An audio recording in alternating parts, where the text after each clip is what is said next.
Hi, and welcome to Michigan Matters. Lawrence Tech University is 93 years old and going strong. Among many impressive statistics the college holds, 95% of its graduates leave campus with a job and make among the highest starting salaries of colleges in the state. So how do they do it? Their president is here to talk about it and much more. Then the roundtable of Judge Greg Mathis, Susie Avery, and John Stewart is here and ready to talk about a rather hectic time in our region. There's lots to get to. Let's get started. From CBS Detroit, this is Michigan Matters with Carol Cain. Michigan Matters is brought to you in part by Cure Auto Insurance. And we are so pleased to welcome Dr. Tarek Sobh, who is the 8th president of Lawrence Technological University. It is great to finally have you with us. It's a pleasure being here. Thank we you. have been talking about doing this for years, but you have been so busy, so I'm so glad you're here. It's a pleasure being here. Thank Well, you. you've been president, what, since 2022, I Right. think? I started January of 22, so a little bit more than 3 years now. My. The job of a university president is interesting to say the least right perfect now. these days, particularly, yeah. Yeah, lots going on here. So let's talk a little bit about LTU's imprint here. How many students do you have, and how many fields degrees do you offer? So we have slightly more than 3,500 students right now. We've been growing significantly actually over the last 4 years, which is something that we are very excited about. We have over 105 degree programs. Wow. From the bachelor's to the master's to the doctoral level. It's a very exciting time for LTU, actually, given the growth in our programming. So. Well, if there was ever a so-called recession-proof kind of a program, focusing on technology right now is the sweet spot. LTU also was recognized as Carnegie Classified Research University. Yep. So what does that mean? What advantage does that give you? Several, actually. As I mentioned, we've been growing particularly at the graduate level and the doctoral level as of recently. We have seen a surge of research funding coming into Lawrence Tech, sponsored research, which is really wonderful for our students in terms of the great projects of significant intellectual merit that they are conducting. Also working with industry a lot these days on joint research and development projects. But in a nutshell, being classified for the first time actually in our history as a research university opens the door for many more avenues for funding, both state-level funding, foundation funding, and governmental funding that we have not been eligible to apply for before, which will further expand our reach in research. You are a private institution, Yes. so how are you funded? Usually there are three sources for funding. The primary source for any private university in the U.S. is still tuition and fees. And that used to be something like maybe 95% of our revenue. Now that number is slightly below 80% because we have seen a surge in philanthropic support and donations from our wonderful alumni, hearing and being inspired by the great stories of our graduates. And also we have seen a surge in grant support, foundation grants, sponsored research grant, institutional grants, and industry support. Each one of these is about 10%. So. There is much policy change coming out of Washington with the new administration, and as far as higher education, we're hearing from colleges when it comes to research dollars and other things here. What has been the impact on LTU so far, or talked about? Sure. I think in many ways, as with any new administration coming to D.C., one would expect some hiccups and a little instability till, things stabilize in the long run.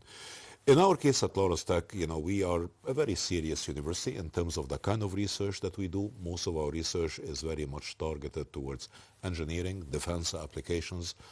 Also with our Centropolis Accelerator, lots of funding for startup companies.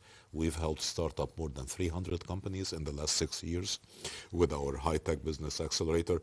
So the impact on the type of funding that we receive, given recent happenings in D.C., fortunately for us, has not been that significant, and we are blessed.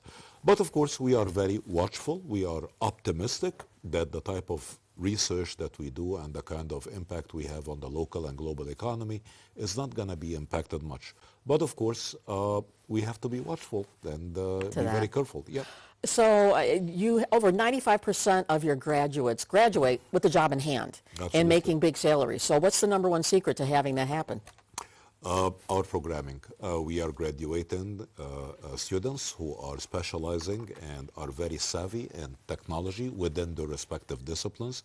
Every single major at every single level that we offer at Lawrence Tech is a professional major, whether that major is in engineering or architecture or business or analytics or health sciences as of recent, or natural sciences, which ensures, given the shortage in the market of STEM qualified graduates, that they are being recruited. My problem is not to actually find jobs for our students. My problem is to keep them till they graduate.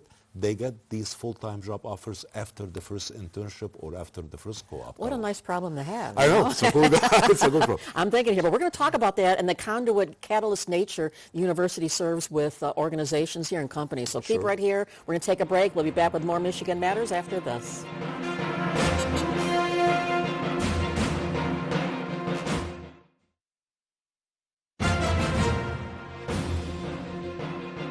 Welcome back to Michigan's Matters. We're talking to Dr. Sobh, who is president of Lawrence Technological University, or Lawrence Tech as I still call it. It's just easier. It rolls off the tongue easier here. Absolutely. Your university the facility is in Southfield, right? Yes. And every time I look up, it's getting bigger and bigger.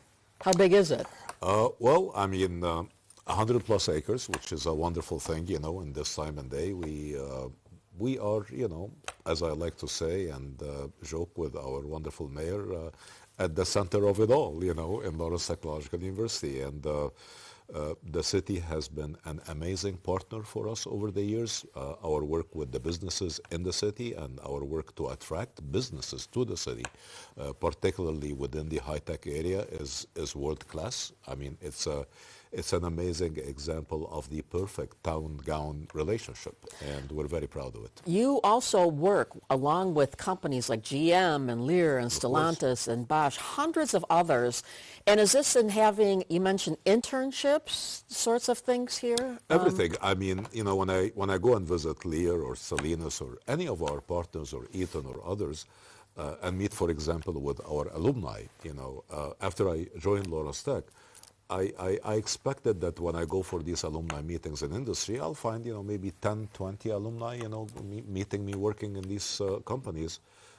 Typically, these are in the hundreds, and they range from the C-level executives, who've graduated from Lawrence Tech 50 years ago, to our graduates from last year. So it's an amazing, thriving ecosystem. As a matter of fact, when you take a look at the economic impact of Lawrence Tech on the region, it's roughly 4 times our annual budget. It's upwards of $500 and change million a year, because our students stay local, and that's a wonderful thing. Well, you're also a catalyst too, working with organizations like Automation Alley, and you mentioned the healthcare element of it, and you're dealing with Henry Ford Health now. In fact, you're going to be doing some stuff down at the new $3 billion facility they're building downtown. Rotations, yes. Yeah, you're going to have something down with there. So this is for healthcare, going to be a big burgeoning part of your university. 100%, and we're also going to be having very soon a community clinic on campus that would be available also for the community.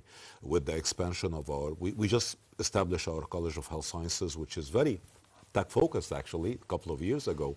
And with the expansion of our nursing, physician assistant, allied health, cardiovascular perfusion programs, all of our students will be doing the rotations, with Henry Ford. And they've been doing it with Ascension before, in the last couple of years. Right. And the relationship is only projected to grow, because we're adding health sciences programs literally year after year. So. They talk about internships and how important it is, and having this hands-on experience is a big part of how you teach at the university, right? Our motto has always been theory and practice since the university was established 93 years ago. And as we discussed, 95% of our students not only get jobs immediately or before they graduate, they participate in 1 or 2 internships before they graduate.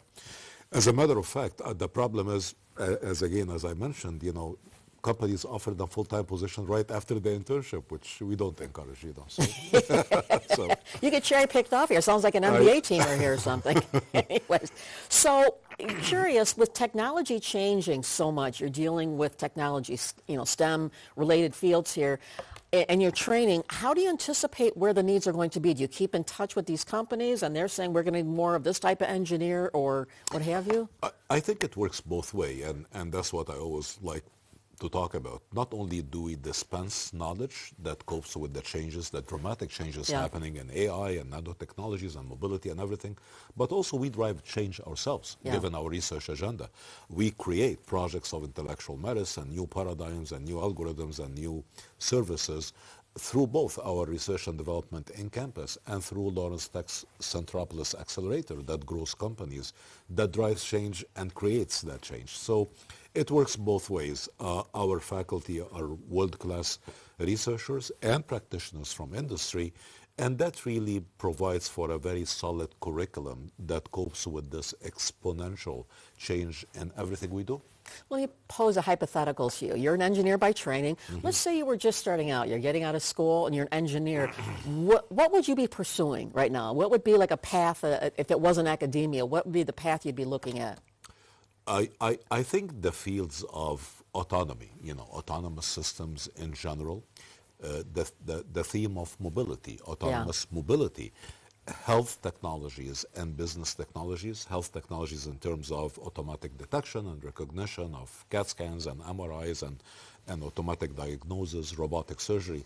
These three fields, in my opinion, health technology and health tech, business technology and fintech, and mobility and autonomy are going to see, and they already are seeing, exponential growth. There's so much I want to ask you about here. We're running out of time here, but I didn't get a chance to ask you about AI and the pressure that's putting on all of us and how things are going to change. We'll have to have you come back to talk about it, but I want to remind folks that you have your May 17th scholarship winners program at Michigan Central Station. Yes, it's our annual scholarship gala where we typically raise millions of dollars, exclusively 100% towards student scholarships who would not have been able to make it to Lawrence Tech otherwise.